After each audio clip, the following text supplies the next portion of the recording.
தற்போது திருவள்ளூரில் ஒரு பெயர் பெற்ற பூங்காவாக திகழ்கிறது. மேலும் இந்த பூங்காவில் விடுமுறை நாட்களில் அதிக அளவு குழந்தைகள் வருவதால் போதுமானதாக இல்லை. ஏற்கனவே இருக்கும் பூங்காக்களில் போதுமான விளையாட்டு சாதனங்கள் இல்லை. அப்படியே இருந்தாலும் உடைந்து குழந்தைகள் விளையாட அபாயகரமானதாக உள்ளது.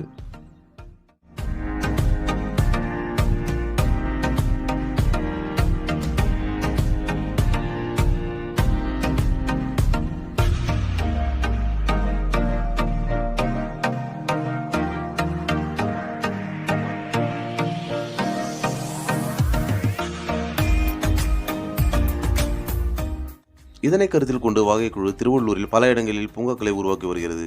தற்போது முதல் கட்டமாக ரோஸ்மகால் அருகில் உள்ள VM நகர் பகுதியில் 2 பூங்காக்களை உருவாக்கி வருகின்றனர். தங்களால் இயன்ற அளவு பென்சிங் அமைத்தல், விளையாட்டு சாதனங்கள் அமைத்தல், இருக்கைகள் அமைத்தல், நாட்டு மரங்களை நட்டு வளர்த்தல் போன்ற பணிகளை திருவள்ளூர் நகராட்சி மற்றும் பொதுமக்கள் ஒத்துழைப்புடன் செய்து வருகிறார்கள்.